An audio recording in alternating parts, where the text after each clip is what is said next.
Sacred Souljourners, a space where we gather around the fire for storytelling. This is a journey of spiritual awakening, learning to trust in the universe and aligning to our highest path. It's through our voices from the perspective of the masculine and the feminine, which is the real life dance between us, where we are going to share stories about our journey, our triggers, our love, all as we walk with the universe, not against it. Zan and I are two souls having our human experience who are walking through the fire together with our three dogs. And now we're inviting you in to witness. If you've been feeling the pull to awaken, Then you can finally start to trust. and then to align to your highest good. Now, you're exactly where you're meant to be. Welcome. This is the Sacred Souljourners podcast. This is our 10th episode, sweetie. Mm-hmm. And although it doesn't sound like a lot, we've had over 300 downloads in the last 6 weeks. And that's nice. That feels good. There are people coming back and listening, and we're getting some beautiful feedback. So I just want to start this episode by saying thank you Yes, thank y'all so much. for receiving this conscious journey that we're on. Absolutely. Each time we get on, we either get excited or nervous, but we know there's going to be some kind of transformation happening on this podcast. And for those of you that are just joining us, I am one of your co-hosts, Zan Kavanaugh. And I am Troy Hawkner, the other co-host. And this is set up for campfire conversations for the spiritually curious. Right now, we are on the journey. A little recap is we are staying at a federal park called Ocean Pond in North Central Florida while we patiently await for our energies to align so that we can sell Troy's dump truck to fund our trip and to go on the road. And that road is going to be an exciting journey. And I think when you think about journey, you're like, okay, let's go. And you're going to go to a destination and you're going to pack and you're going to, get everything ready for this journey. And then you get there. And that's not this kind of journey that we're on. No, the problem with that is where's the destination? Trying to figure out that destination. But the journey is where the story comes in. Right. And we are learning right now that this campground experience has turned into our own personal retreat with some deep spiritual revelation, which Mm. you're going to learn about this week. And to start off, I want to say that we pulled a card. This is an oracle card from the Medicine Heart Oracle deck by Alana Fairchild, who is my favorite. And as we go through and share our stories of this week, it's been the fire. We Mhm. have walked in the fire a lot, in part due to our new spiritual coach, who literally has like a 1 hour session with us, and then it rocks our world for a good chunk of time after that. Yeah, good chunk of time. And so in those learnings, we're having to modify and shift and be, and it's a lot. Change is a lot. And so we moved from this 4-bedroom house and now to the travel trailer. We're acclimating and dealing with the horseflies and the bugs, which is the one thing Yeah. that's a little uncomfortable. Alligators in the water. So we pulled this card, and I just want to read a little bit from this because it's very applicable to our journey. It says that we're being called to connect with nourishing forces. And to accomplish this, we need to step beyond ordinary reality for a time. Sacred, meaningful retreat will vary in duration depending on the needs of our soul, honey. Mm-hmm. So do not be afraid to turn away from the outer world to commune with spirit and make peace with ourselves and our soul journey. And in doing so, we can claim the benefits, the blessings, and bounties that are rightfully ours, utilize them to heal yourself and strengthen the quality of our offering to the world.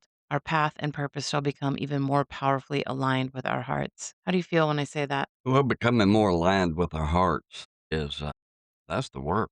Coming aligned with the truth of ourselves.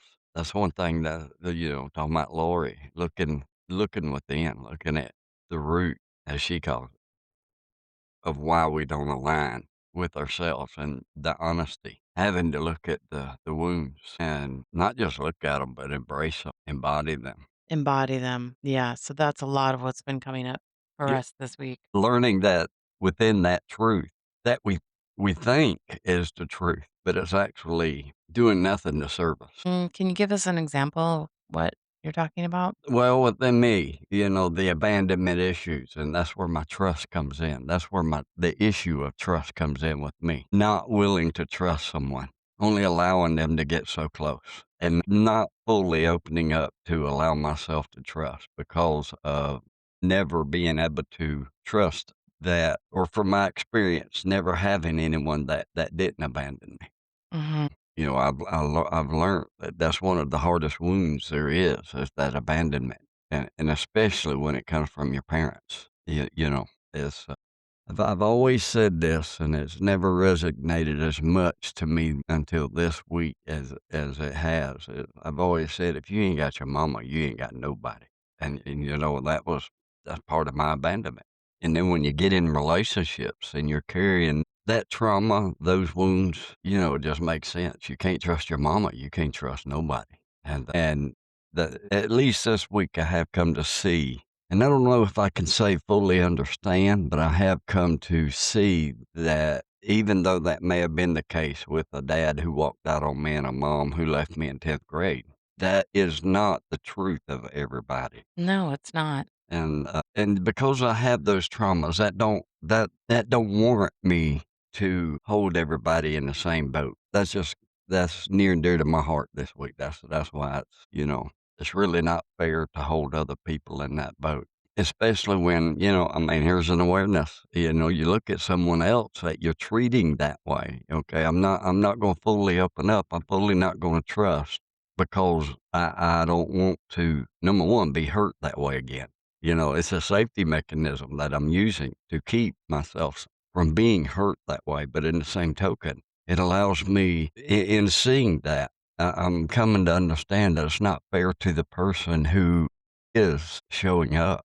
And when you look at that person and the way that they are showing up for you, the way they love you, the way they do for you, the way that and when I say that, I'm primarily talking about Zan, in other words, and, all the things she does, and so I started focusing on the love that she does bring to this relationship. So there's something that you're spiritually figuring out right now. Mhm. And let's just back up for a second because we haven't lit the fire yet. Yeah, yeah, I need to light the fire. All right. Yeah, there we go. Burn, baby, burn. Alright, Well, fire's lit. that is a lot of what this week is about. And okay, I'm happy that you unpacked all of that. Well, you asked. All right, so the fire is lit. So now what you're witnessing is, and I want to clarify witnessing. Troy, what do you think about was the word witness mean to you To be able to see clearly, witness it, to be able to notice, understand. from yourself? Mhm. Right. So you act out in a behavior and then you're able to observe that, which is very difficult to do when in your inner child spin. Yeah, I'm speaking about myself. it's hard. It is hard. And so that what when you hear us say witness, that's what we're referring to is, the ability to watch and know that you are separate from the ego or the inner child that is acting out. Well, yeah, and that's one of being able to witness it, that's what you don't do Mhm. when you're not trying to reach your higher self, when you're not trying to go the next step and to do the work. I mean, instead of witnessing it my whole life, I suppressed it. Mm.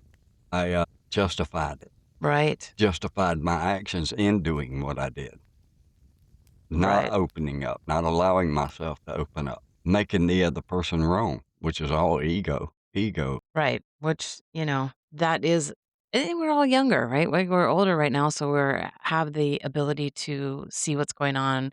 We have the gratitude for our new coach, Lori Mhm. Rising.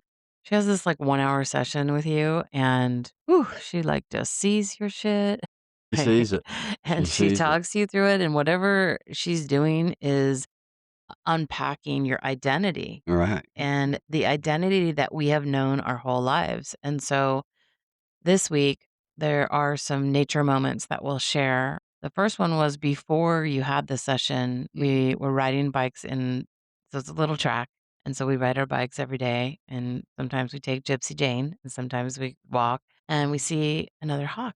Yeah, yeah, And this time he was beautiful. on a jungle gym for play. In a playground, yeah. And he's just pausing there. He was just looking around. And then, he thought he was going to get up and go get dinner, but he didn't. He just like swooped and all his wings just fully like spanned out. And he just landed on like another little part of the jungle gym. Yeah, And that was so fun to look at because A, the hawk is telling us to play. Like, okay, you guys have been going, going, going, going. But also, he was kind of showing off and he was just kind of casual and he was just sitting there and it was, like, in the wait, right? It was in the pause, mhm, which was such a great reflection for us, and then you had a session with Lori, yeah. which was very difficult for us to coordinate, just seemed like Yeah, it. it couldn't happen, It but because of my job and her schedule and, right, my job, I pretty much leave when I want to or do net well, but on this day, I had to stay because there wasn't many trucks and dump trucks, and they're trying to get a job done, and I did. That was my week. Just couldn't get away. right, and so there was delay, but eventually they had their session on Thursday, and you unpacked a lot in that session. Yeah. And after that, you, to me, felt super light. Like, I remember you said something about how she said, "Oh, you're tense right now," and you said, "How do you know?" And it's because you said your shoulders were up. Mhm. Yeah. Have you ever had any awareness about that before? Not punked out like she did it. She could see it. Mhm. She can definitely see it. Mm, She could see past the superficial, "Yeah, I'm relaxed." mhm. It was pretty cool. And she said, "No, you're not." I mean, she just called me out. Mm, "No, no, you're not. Look at your yeah. shoulders." And then I realized, you know what? She's right. So Mhm. I dropped and And so how did you feel after the session with her? You felt I felt good. I felt real good. Levitating light is how I felt. mm, I mean, I wasn't levitating, but I was very light. I think it was good for more truth to come out and be seen. And it takes being honest with yourself. I've been saying that, I've kind of gotten over the childhood thing, that she was able to see through that. And so, no, because of the way I talked about it. mhm. And in her saying that, I looked at how I was talking about it. She was absolutely right. No, and she explained how awareness is so much different than the healing And the embodiment. and the embodiment and hitting it head on and facing it that way. Yeah. And and that's the thing about it. That's why the next day was so hard. I looking back now, I realize it. I remember her saying, "When you do this," and that's where is how the toughness is gonna be. Yes, and there's some heaviness around this conversation because the week before when I had my session, as we talked about in the last episode, it was incredibly intense for me the next day. And you had no idea what I was going through. Mm-mm. And you were just doing your stuff. And I cracked because basically, when your identity unravels, when you actually witness yourself, you're no longer hiding. Like for me, I've said it's been this deep, dark rage. And now it's like all these old memories are popping up of like, remember that one time you had rage? Oh yeah, that time. That you just kind of was like, okay, well that's what it is, and I managed to control it, and I managed to put it away, and I managed to not do that again. But it to me, it's like a life review where I've seen all this stuff popping up. Mm. So I knew he was going to be in it the next day, but then the next day he was in it and didn't share with me that he was in it, and I had was so excited to see him because the energy was so great and beautiful, and I made him dinner, and I was like, my man's coming home and I worked all day and it was exciting. But then we just collided. The energies collided because he interpreted something that I had said as I didn't want him here. And that to me was ridiculous. Of course, I wanted him here. I made this beautiful dinner for him and was super excited to be with him. And it just launched into our Full blown, full blown old patterns. old patterns. And for me, when I was in that, I couldn't get out of it. I could not. I was so angry because I guess because I felt like there was hope because of that healing. I thought, "Wow, this is the energy. If you were this energy, I could fly."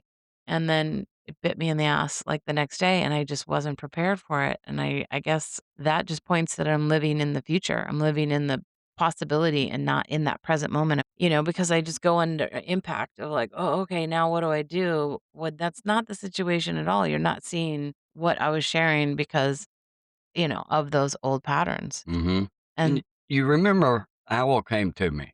I think it was Monday night, maybe been Tuesday night. okay. You remember what he said? It just said, "Practice trust instead of control." Mhm. I didn't know why and where that even come from, why he was talking about that. And he told me that trust what is unfolding instead of forcing what is unfolding. And the Mhm. whole time my mind is on the journey we're on, this move, the journey. But he wasn't just talking about that. He was talking about our relationship. I mean, the very thing he talked to me about, he said, heal the part that feels it most, that feels it must earn it. Mm. You know, and he That you took have to earn trust, yeah, kinda like how I had to earn love. right, and he said, "To deepen my presence with you." Mhm. And you didn't know. I did not know where he was coming from, where I was headed to Lori. I Mhm. see that now, it just hit me because, looking at my notes with him, and he talked about how in opening up in my trust, every moment I choose curiosity over reaction is spiritual growth. In other words, being curious about it. Instead of just not trusting or coming up with my assumption and Yeah. me jumping on it, to choose curiosity first. And in that curiosity, look at how remember he said to pause first and then power second. And that's one thing I've not been doing. And that's helped me. But in choosing curiosity, that's the stopping and looking at how you show up for me, how I realize who you are in this relationship and what it means to you because of what you do, which enables you to be seen. And not to just be seen, but it lets you know you're being seen and it allows you to know that you're being heard. Well, because when you had that session with her, I could feel the energy. I could feel your words. They were you were in that present moment. Mhm. And of course, anytime you do spiritual work, it's gonna kick the dust up, right? And then you have an opportunity to move through it. Right? And for whatever reason, it's so intense. So intense.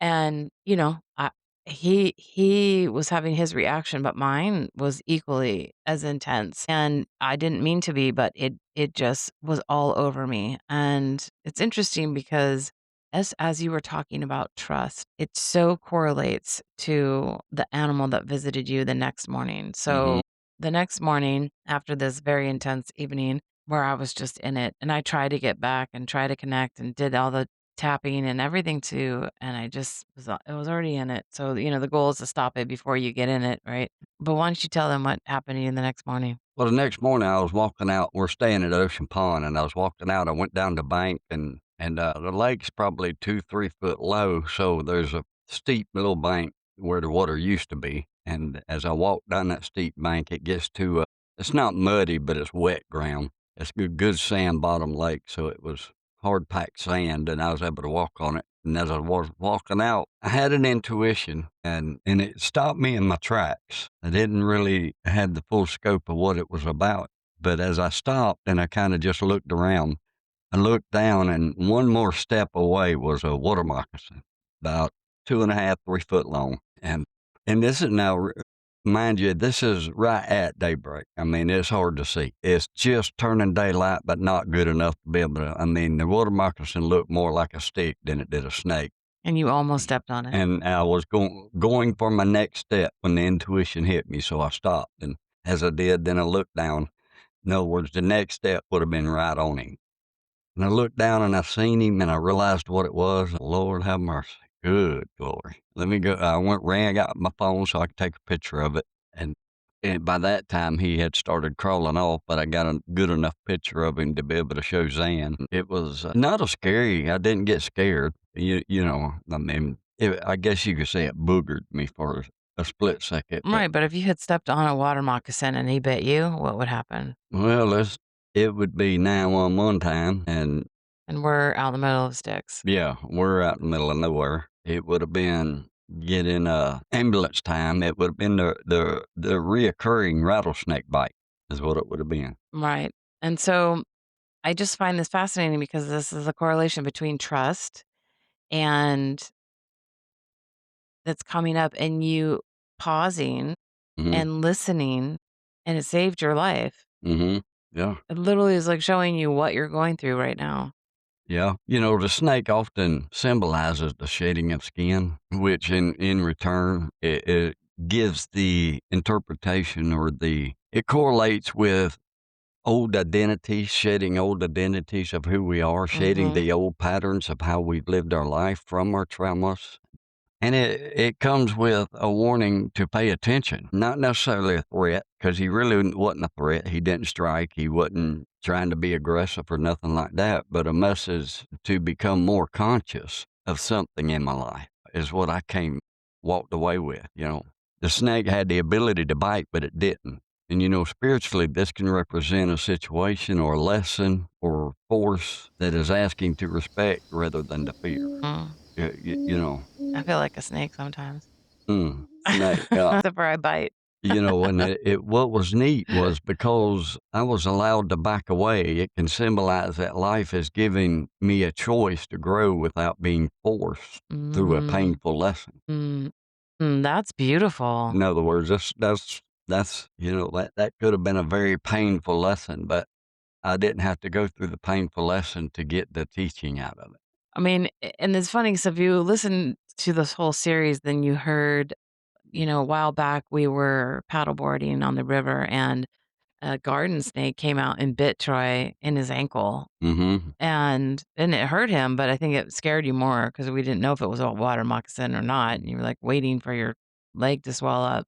Mhm. What do you think the difference in your energy field is between that snake experience and this one? Quite a bit. In other words, the first snake, the one when we was at Jenny Springs on Santa Fe River, and we took our paddle boards to the bank. I stepped off the paddle board right next to the bank, and the snake actually come out of the bank and hit my ankle. It hit me hard. I knew it was something, but at the time didn't know. And a few minutes later, the snake come out and he took off. So I was in a panic state with that. Yeah. Very, very just an uncertainty, scared, not knowing what it was. Yeah. So you went through it. Like you didn't actually get bit in a way that could damage you, but it was like a warning. You got warning, yeah. Yeah. Where this one, you didn't even have to get to the warning. So spiritually, it shows you like you're witnessing what you're accomplishing in that, Right. Yeah.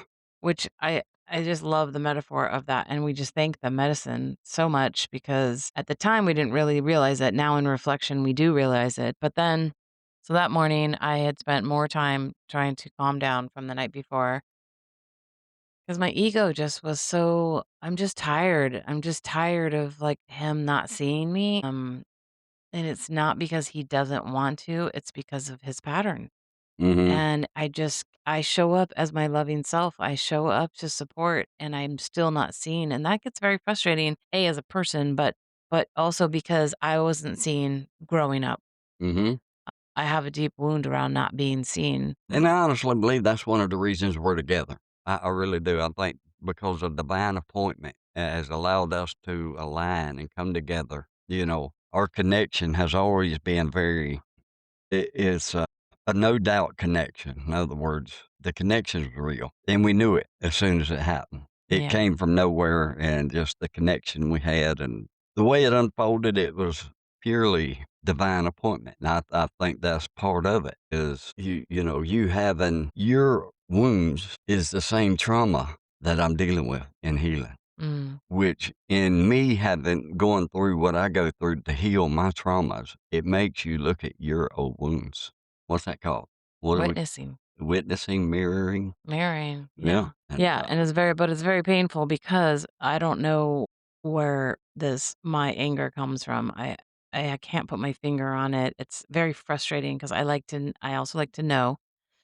Even though it's better if you just probably don't know because obviously the way that I react, something bad happened to me. And it might not even be, like this lifetime. The other thing I wanted to read in this card is that if you've had karmic burdens of ancestral wounding to heal, you may have to deep dive and travel beneath the wounding to unveil the secret blessings. Every wounding contains a potential blessing if you are willing to work through it spiritually. You're being called to find and claim the goodness hiding in your history for your own soul's empowerment. Mhm. And this is probably not beginner stuff, right? From the church. I want to ask you, did you ever go this deep? No, never, never went this deep. If you admitted that this was going on, you would be told that your faith wasn't strong enough Mm. and you wasn't putting your faith in forgiveness, which is partly true. And the teachings of Jesus. Do you think that a lot of the stuff that we're going through right now, Jesus was trying to? Absolutely. I mean, what did he say? You have to die to your old self. Hmm. I have to die to the abandonment wound that I'm dealing with. And that's caused me not to be able to trust my whole life in order to have the freedom or the liberty that he talks about being able to have. As Hmm. long as I'm going to carry that wound and suffer from that wound, be the victim of that wound, will I ever have the liberty that Jesus talked? Yeah. And it's not like you're like, do, I'm going through my life and I'm gonna go find this wound. It's like you really have to see it and witness it. And I think because we're forced into this situation, not forced, we choose it, but we are now in a travel trailer and there's nowhere to run. Mm-hmm. There's no distractions. Like in a box and we literally have to get out through each other. We are each other's lifeboat. And so it's interesting. So then I wake up and he wants to go paddleboarding, and I'm like, "No, I have to clear my energy and get my coffee and then go." And then I got mad at you for some reason again, And I and wasn't even in the trailer. I mean, I ain't even in the trailer. oh, it's because of the dishes in the sink. That's what Yeah, it was. yeah. Yes. So Okay, now let's okay. explain the dishes. Wait, this is it's comical when we sit here and look at it. Yes. Okay, there's some dishes piled up in the sink, and not many. Couple plates, couple glasses, but dishes nevertheless, dirty dishes. And I was gonna wash them. I consciously looked at them and said, you know what, I'm gonna do these dishes, but for right now, I'm not gonna do them because she's asleep. And when you're in a travel trailer, I mean, just walking around makes movement, noise, and Yeah. so I was being a good boy and not making any noise so she could stay in bed and rest. And when she got up, I was gonna do the dishes. Well, Okay, but let's back up for a second. Okay, this isn't just that you didn't do the dishes. It's that Troy has a very consistent habit of just doing an activity and then leaving the tools of that activity where he's at. And you know what? You're in a house, that's fine. And our whole relationship, I walk around and pick stuff up and put it away. I wonder if you think that there's like a fairy that is like following you around, that's just like putting all of your items away. Like, are you always just like, how did that get back here? Yay. yeah, she's so beautiful. Her name is Zan. My put Zanny away baby. panty. Yeah, exactly. Put away fairy. Great. But anyway, so we're in a travel trailer. So you literally have to put everything away Yeah, because, everything has to be, and mind you now, we're in a travel trailer that would probably hold a quarter of a U-Haul. hmm But Zan, this woman here, she know how to stack, pack, and put stuff in anything, and she does it in such a way that hooks your future self up. And there ain't a nook and there ain't a cranny. There's extra shelves. There's extra spice racks. There's just everywhere in this trailer where she has got everything at, and with it so full, there's just no room for error of not putting stuff where it goes. right. So like you leave your shoes in the middle of a travel trailer and then everybody trips over them. Yeah. Right. And so this is what's running through my mind is that I wake up and Troy knows that Mhm, my morning is so valuable to me because it sets the tone for the day. You want to set mhm. the intention for the day. If you get up cranky, your whole day will be Right. cranky and you Setting will that intention. receive experiences to support that crankiness or that negativity. So anyway, so I wake up and I had just been like, okay, I got this. I'm good. And I see the dishes in the sink and I just snapped. She I exploded. just snapped. Dynamite went off. Oh my god. And it's part of the lesson. So I'm a little embarrassed by it, but I'm also being authentic because, it's okay. It's okay to go through this. The more I talk to my friends through this process, the more I realize that I'm not isolated in this and that rage happens with all of us. And so, anyway, slamming and oh, I'm so mad. Well, I slammed the cupboard and broke the glass and cut my finger and stopped myself like, what? F are you doing? Like, what look at this. Like, what's happening? And then I said, "All right, let's go paddleboarding. Let's get out. Let's get out." But in that process, I had that same pattern where I have this massive rage where energy has to come out. And then I start crying, like wailing like a child, like almost like you took my most favorite item away. I'm not allowed to do anything and I have to go sit in a box, kind of a wail. Like, it's this gut wrenching hurt that is because I'm not allowed to be my full self. And it's getting more and more because it's coming out. It's coming through the body. It's Mm. the somatics of the release. So we go paddling, and I say to you that I can't, I want to be away from you right now. Mm. Yeah. And he says, "All right, cool. Let's go pack the car. Like, we're going to break up." And I'm like, "Psh, I'm not even listening to you at this point. I decide I'm going to go paddle away from you because that's what I really want to do is just get away from you because I was too in it. I needed the space to go dysregulate. I knew that. So I start paddling and this is a giant lake.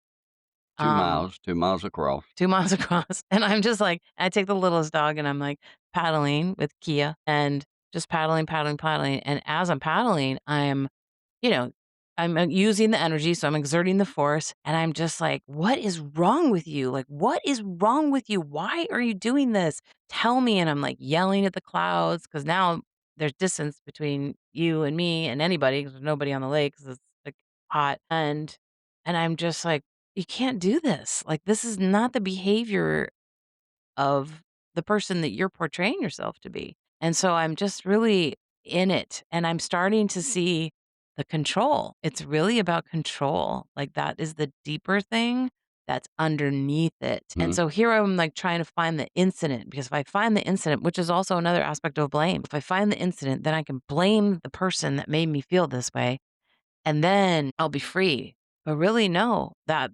situation's happening for me to learn this lesson of this control. And so, anyway, we go and Troy, what? You came back to the shore, and then what? I'd love to hear your side of the story. Well, and then I just got away and came back with Gypsy and Junior, the other 2 dogs, and I thought, "No, I come out here to paddleboard," so I turned back around and went to paddleboard, Mhm. and I caught you before you reached the other He side, didn't I? did. I was He smoking, boy. Yeah, you did. And then, at that point, we decided to talk because obviously I couldn't run away from him at that point because we are, like, on the other side of the lake, and what was revealed is that he really did have a hard day, and you didn't share it with me, and it was in that resolve, it was in that authenticity that I softened. Mhm. Because it's like I feel like I'm in this crazy world where you're just projecting at me and I'm not a participant, but I get to receive it. And then I have to deal with it instead of just owning my stuff and being like, okay, you're in your own world and I'm going to let you be in your own world. That's so difficult for me.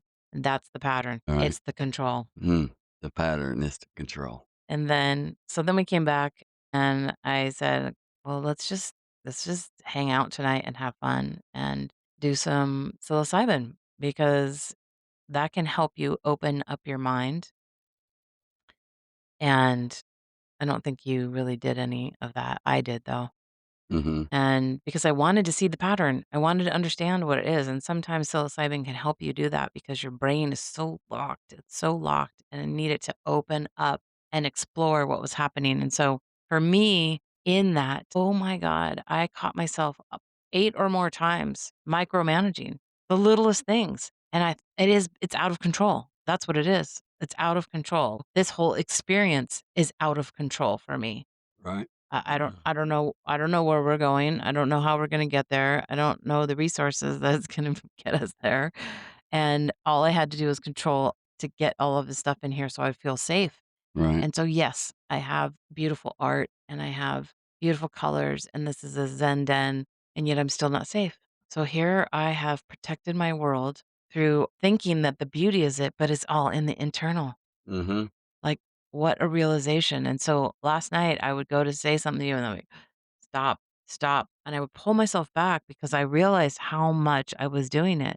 And you can call it mothering, you could call it micromanaging, you could call it perfectionism, you can call it, Yeah, I don't think it's mothering. I think it's just micromanaging, wanting to be in control.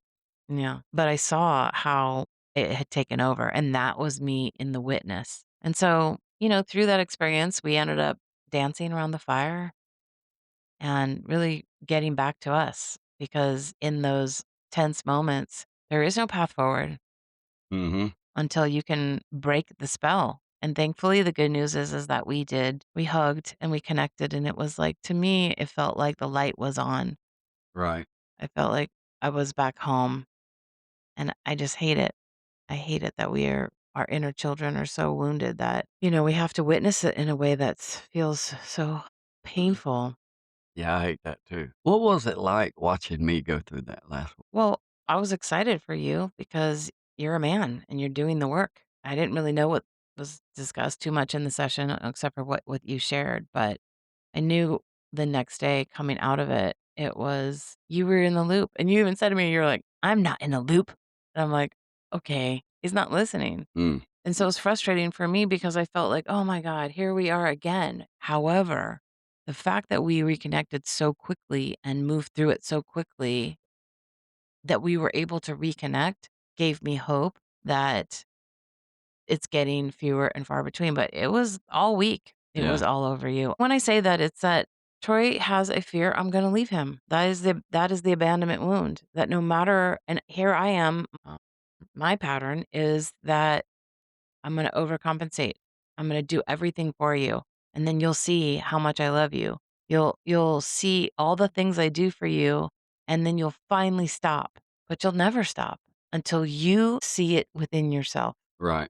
And that's why this week has been what it has been for me because I have seen it and it is hard.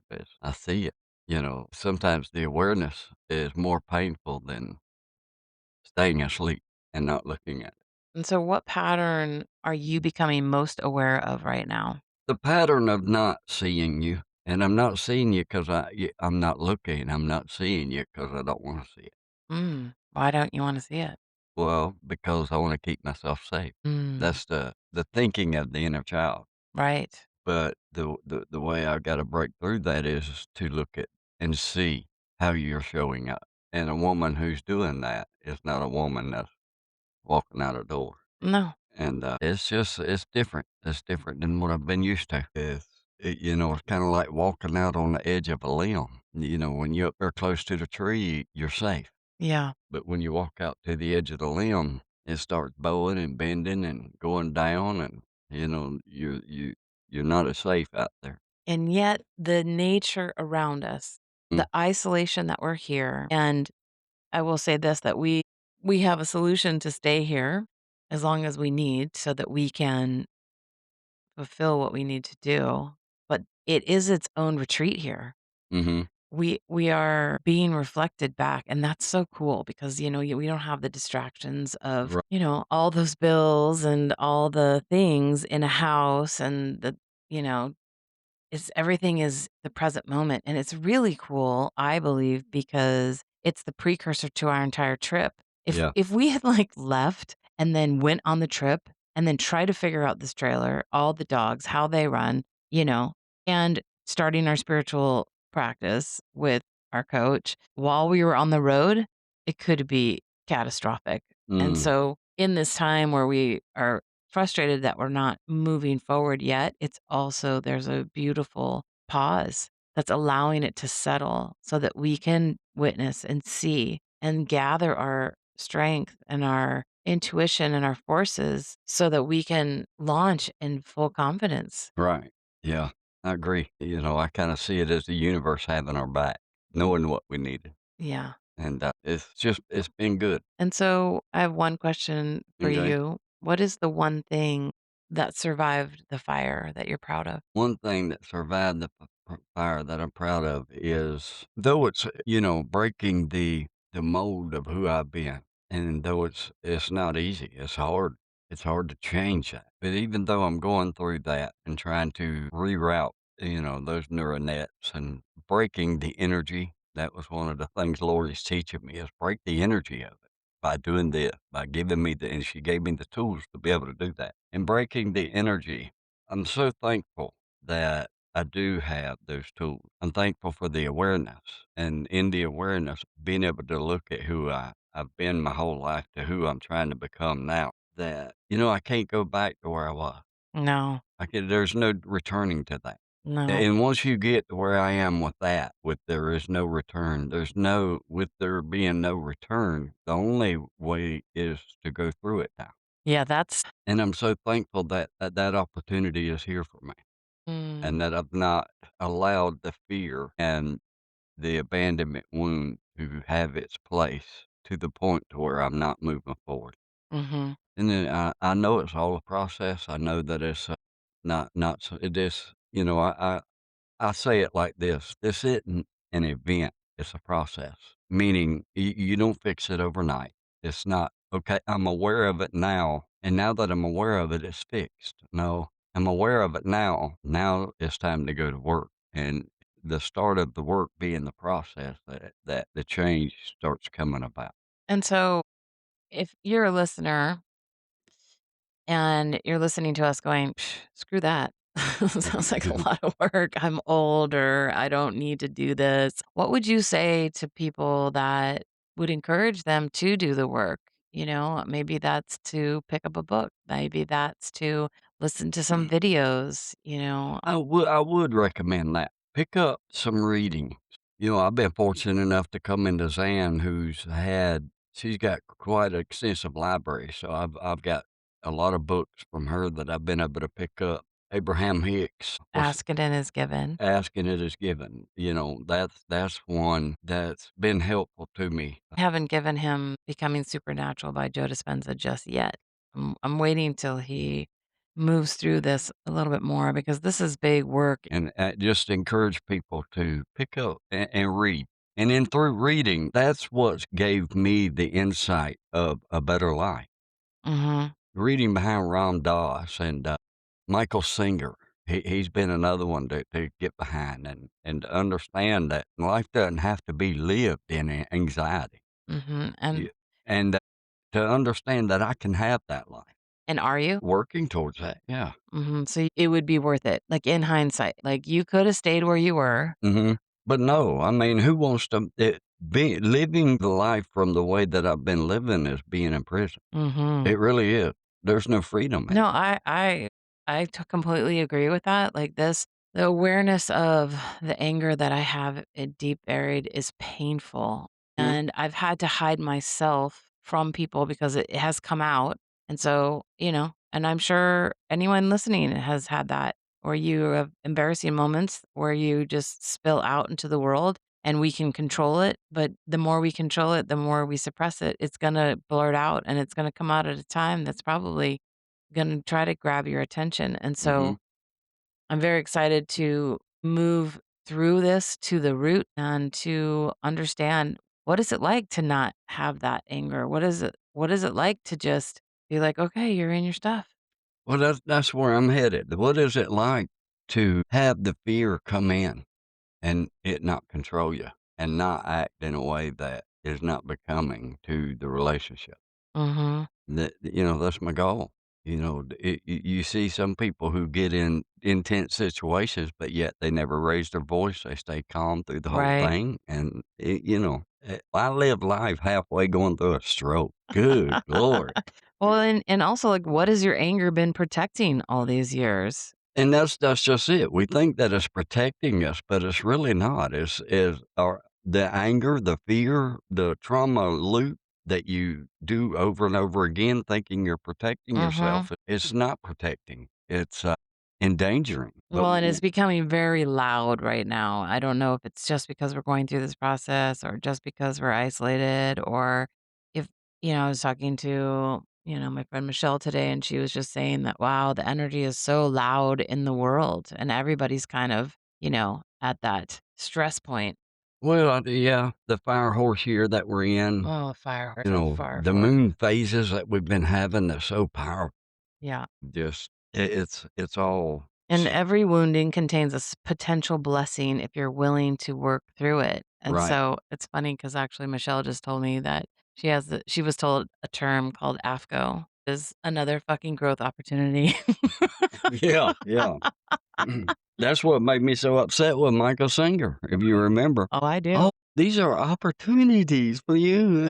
Who the hell wants another opportunity? Yeah. I don't like these opportunities. I walked away mad that night. Damn, I told everybody, God, I ain't never coming back here. Oh, you did. You, like, literally wouldn't get back in the car to go over there.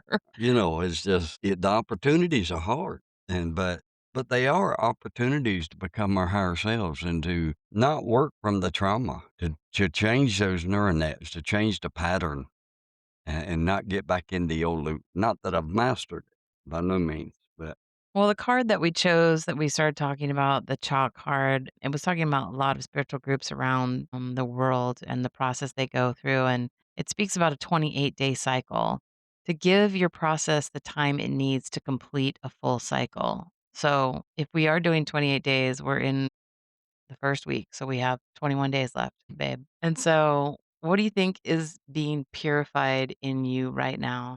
being purified in me right now, that's a big one. Purification that's taking place. It's taking the awareness, going from just seeing it Hmm. and putting that awareness in action by doing the work. We used to say lean in, by leaning in and trying to do the right thing instead of continue the loop, instead of doing what I used to do all the time. That's the purification. Yeah. That's where the rubber meets the road, as they used to say. What is it like for you when I get in those states? And you've said it a little bit. You go to that anger and you blow up. And in those states, what do you wish that I understood at that moment? Well, more often than not, it is a pure projection and it has no basis in reality. And so for me, I think one of my biggest triggers, and my friends will, and anybody who's done business with me knows if you try to tell me what to do, meaning like not try to control me, but you try to like educate me in something that I already know about, because I'm pretty seasoned in a lot of topics. I feel like you're telling me what to do and you're not even in your awareness about it, which Hmm. feels to me like you're being lazy in the conversation because you're not checking in and you're not actually seeing like, "Hey, she said this and this is what's happening." You just like whoop bypass over me. And so I know who I am. I know my faults. I'm learning more and more. And I know the work that I've done to get where I am. Hmm. And I know the powerful female that I'm doing the best that I can to be. And so it's like, to me, I just look at you and like, how could you think that? Like, I have so much love in my heart for you. I spent, you know, time doing X, Y, and Z to make your world happy. My whole purpose is in this relationship is to make your world fun and happy and alive and to experience Zan in her fullest. And so when you say things to me that question, I get very upset because that's not my truth. It's not even close to my truth. And that's the trigger right there is like, whoa, like, and so I get mad. I get super mad because I don't have the ability to argue or communicate in a balanced way because I think it stems from my dad or my mom, I don't know, but just telling me like, "Well, this is the way it is, and you need to do it Right. this way," based on their perception, their point of view, and not mine. And so it's just a repeat pattern. Well, in that pattern, is your anger the wound or is it the armor? It's the wound. The wound? It's the wound because I'm not being seen for who I really am, and I am proud of the woman that I am. Right. I've done a lot of work in my life to be this woman, and the fact that I'm not being seen, it's a double compound. One, Hmm. you don't see me for what I'm doing for you, but two, you're not seeing me like who I am as a female Right. who is loving you. The anger is not the armor. The anger to me is the torpedo. It's the weapon. It's the weapon to, like, take you out, is Hmm. literally what it is what's happening is when this comes up as, like, I just want to stop and kill anything in front of me that is causing me this pain. Not Right. literally, please don't take that. I'm gonna kill, but that's, like, that's the fuel that is, like, in the rage inside me is that, like, get away from me because you don't see who I really am.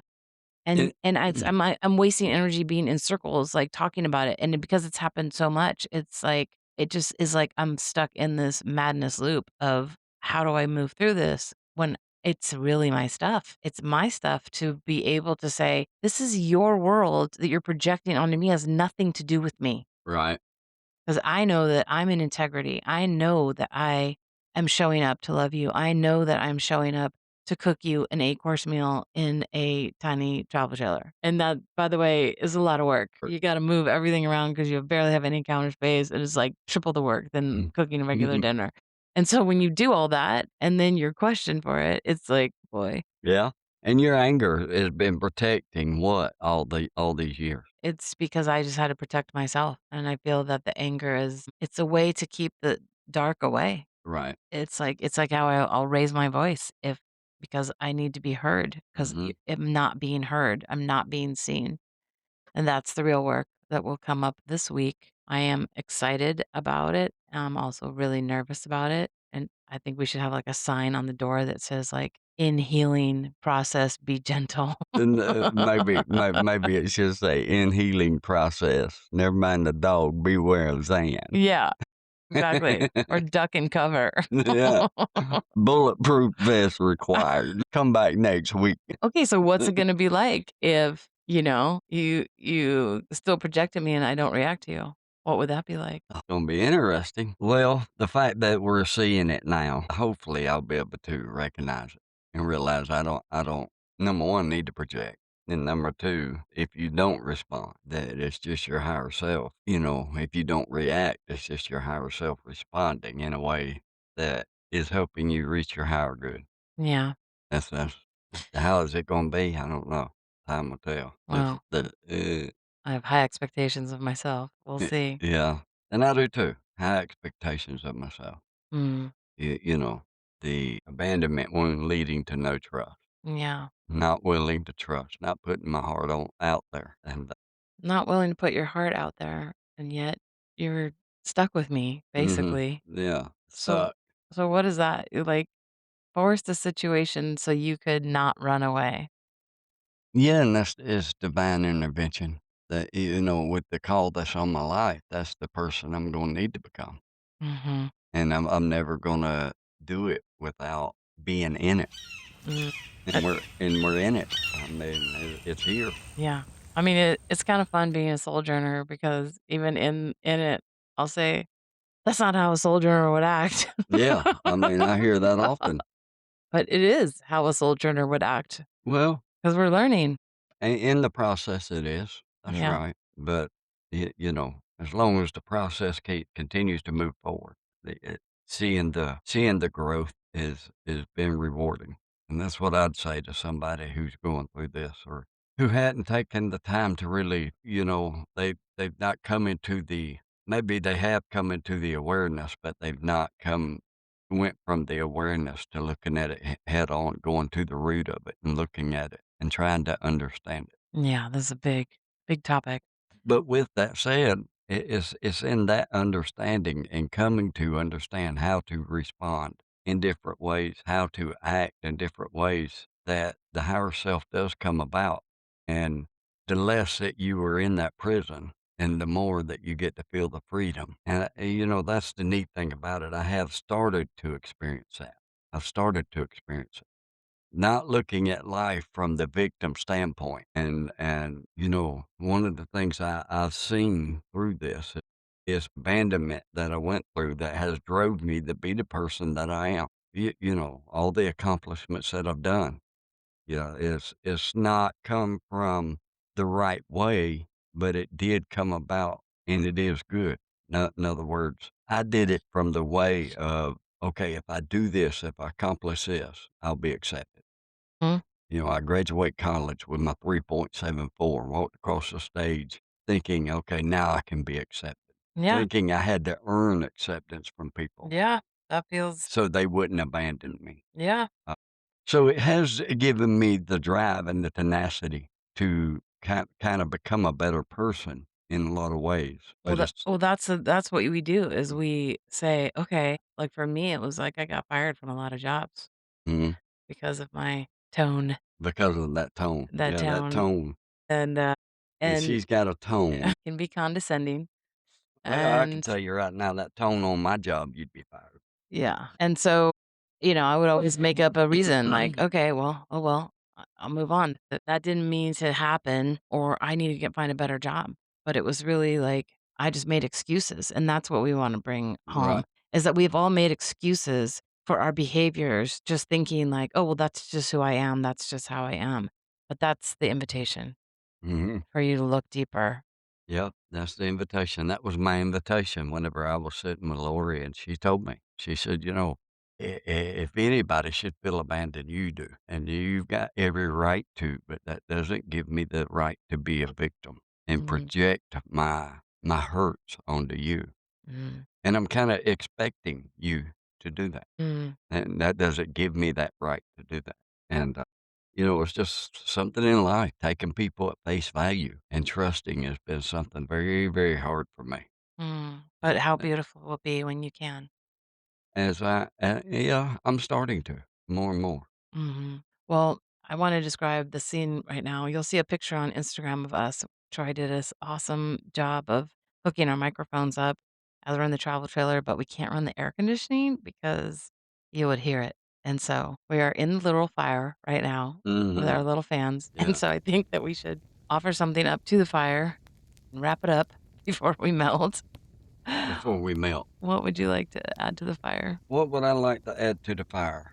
What I want to put in the fire this week is the very thing that I used to keep for protection, and realizing now that it was the very thing that sabotaged who I was in relationship. Mhm. And I want to throw that in the fire. I want to do away with that as I continue to look at it and work on it. And as it goes up in smoke, I want to visualize the new way of doing it, taking people at face value, Mm. trusting what they say.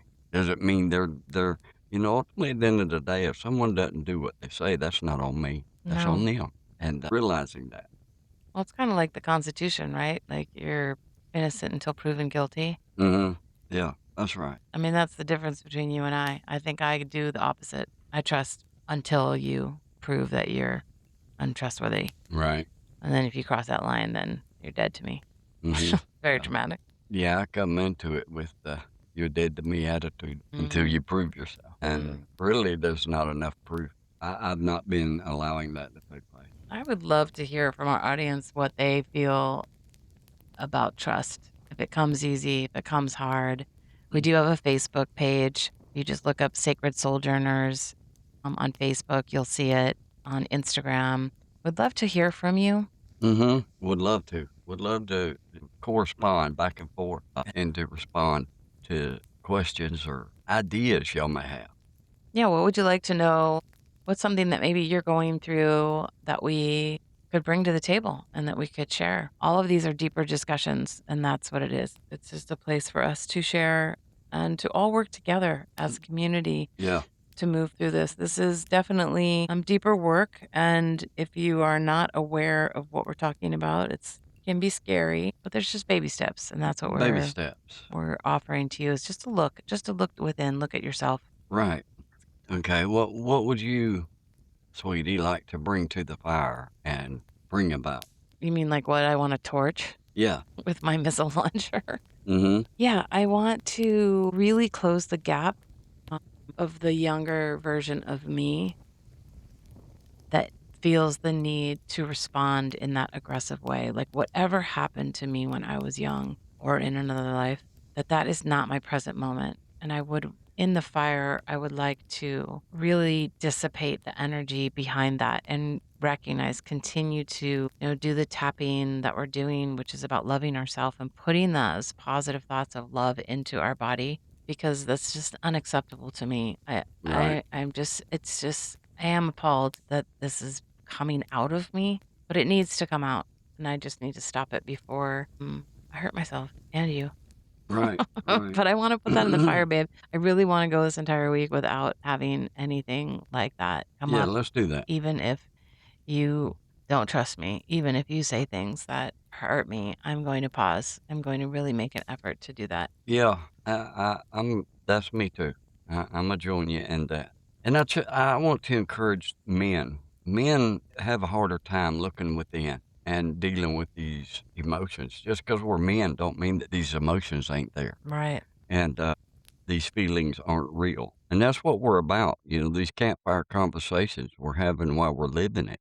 That's what Souljourners is all about. And, we want everyone to come in and be a sojourner to themselves. it's not about pretending to have all the answers. It's about exploring what it means to grow consciously and to love deeply and to heal old wounds and follow the call of your soul, even when the path ahead is unclear. If you ever found yourself in a season of transition, if you've ever wondered whether there's more to life than the script you've been handed, or if you're simply just looking for an authentic conversation about relationships, spirituality, purpose. That's what we're about here with Souljourners. And I'm so eager to be able to hear from you guys and to encourage you to come into these conversations so we all can strive to find our higher selves. Scripture says iron sharpens iron as one man sharpens another. It's through the community that we're going to be able to grow. Yeah. So So maybe, I look forward to hearing from y'all guys. and if this podcast or any of them resonate, if you wouldn't mind sharing that with one person, Mm-hmm. maybe it will help them. And the more that we lift each other up, the more frequency of light and love will shine on all of us. On all of us. Yeah. And that is our wish, is that we all can unite in that shared purpose. Yeah. Thank Uh, you for listening to this long and deep conversation. I can't wait for next week. yeah, next week. Yep, look Awesome. forward to seeing you on next week. Love and light. Ease and grace. Peace and blessings and And may you find your own inner authority through the fire. through the fire. We love you. Bless.